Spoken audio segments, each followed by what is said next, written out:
Mr. Depp, I'd like to now turn to your relationship with Miss Heard. Can you please tell the jury how you met Miss Heard?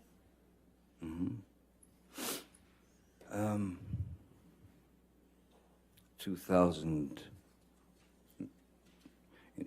in around 2008, Hunter Thompson and I were going through some of his manuscripts of his books that have been published, and then I found this manuscript in one of his boxes, and it was called The Rum Diary, and I had heard about it, and I knew it was what they called his long-lost novel, in fact, the only novel he ever wrote. And I showed it to him, and Hunter was shocked. Oh my God, that's where it is, you know. And so he said, read me some. So I started reading this to him, and he said, this is a movie, you know. We must produce this together. And, you know, he got all excited about the idea of doing that. So we went right into it, and we started to set up meetings to get money, financing to develop the project. And we finally ended up getting the money to develop the project and to make the film. Hunter, from his own dilemmas in his life, committed suicide, but having had long talks with him, I knew every angle of the book, but I knew every angle of the film that he wanted, which was going to be a bit different than the book. And Bruce Robinson, who was a great writer-director, directed a film called With Nail and I and How to Get Ahead in Advertising, was the one director that Hunter and I talked about. And so I went to Bruce, who was a friend of mine, and I ripped him out of retirement because he never wanted to direct another film again. I pulled him out of retirement after 27 years, and he agreed to write the screenplay and direct the film. And we proceeded. During the auditioning process, Bruce was, before that, Hunter had very specific ideas of what these characters should be. Bruce had been auditioning girls or women for the role of Chenault in the film, and there were this sort of the starlets that were up and coming, or there were some that were well known and things of that nature. But you know, one of the things that Hunter was very against was stunt casting. That is to say, put a bunch of very famous people in a movie and we'll let them go, and then hope for the money in the end.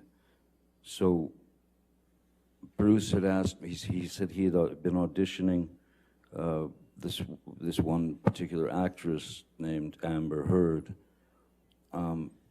He said that he'd auditioned her 5 times, and he was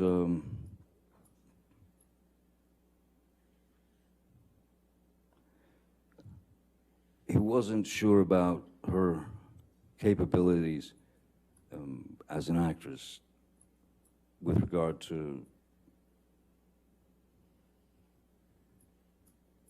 the film and the character and taking direction and that sort of thing. So he asked me if I would read with her for the film, and I had already met a number of actresses and things, and so what I said to Mr. Robinson is, I said, Bruce, I don't. If you've auditioned her 5 times, you've seen the best and the worst, I suppose. So me putting her, this girl in an uncomfortable situation, you know, saying, hey, all right, let's read this, I think it's a far better idea that we just meet so that I can see how she behaves, see how she reacts, because that's really all it is, reaction, behavior, and you don't have to push anything else, you know. So they made an appointment. She came to my office. I took one look at her and I thought, yeah, that's the Chenault that Hunter wants. That's the one. I thought, yeah, she could definitely kill me. That's what Hunter wants. And so we spoke, and she was sweet as pie, pleasant, again, you know, intelligent, literate, very good taste. And I felt like if she, what I felt and what I told Bruce was, look, when you put someone in a situation that they're obviously going to feel under pressure, it's not the best way to really know what they're capable of. And I made suggestions such as, and which I ended up making to Ms. Heard. I made suggestions of films that might give her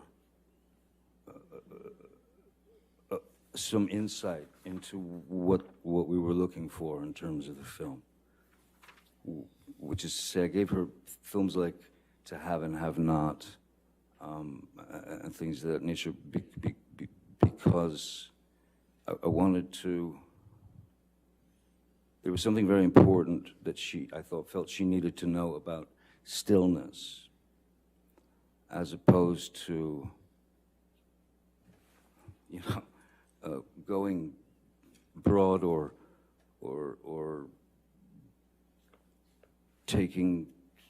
acting a little too much. So I felt like I could be a bit of a traffic cop in that sense, so that, because if we could connect, then it could work, as long as there was truth in her eyes, and as long as there was truth coming out of her dialogue, you know, then it's all in the editing.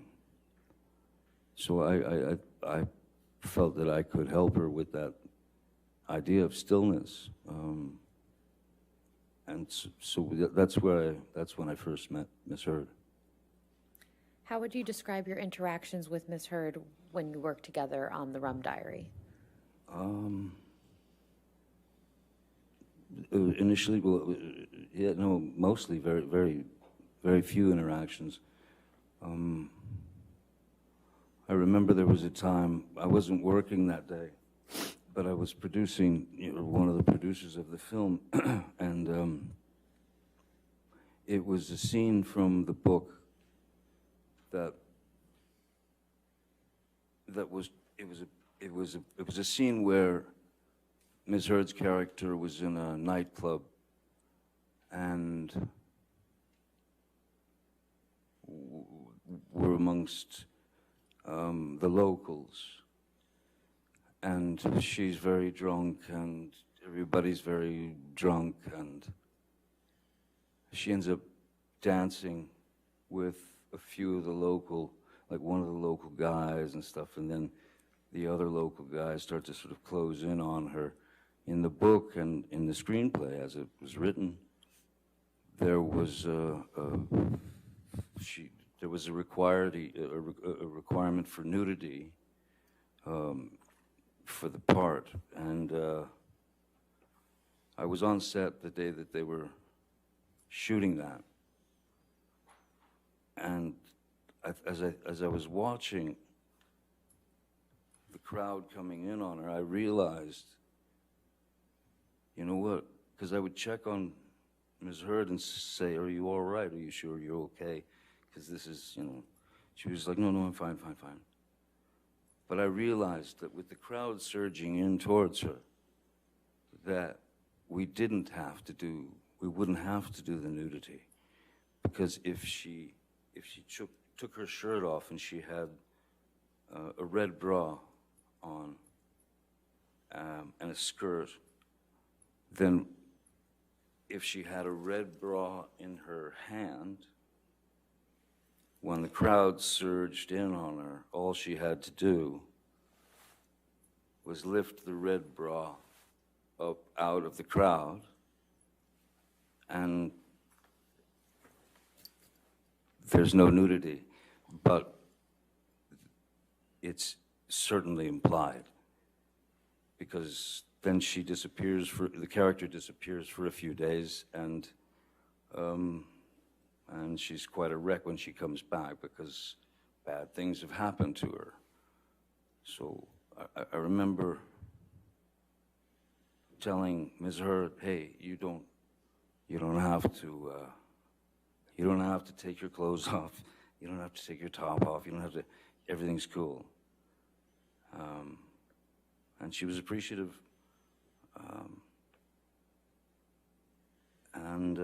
But other than that, we didn't really have much interaction until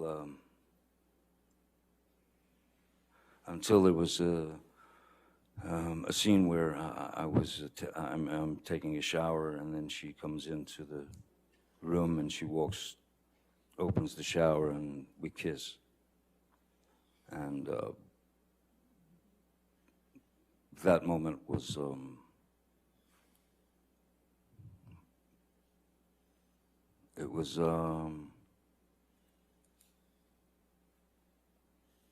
yeah, it felt like something. It felt like something that I shouldn't be feeling, because she had her wife, and even though it was a scene, and she had her wife, and I had Vanessa and kiddies, and yeah. When would you say your romantic relationship with Miss Heard actually began, if not in that moment? Well,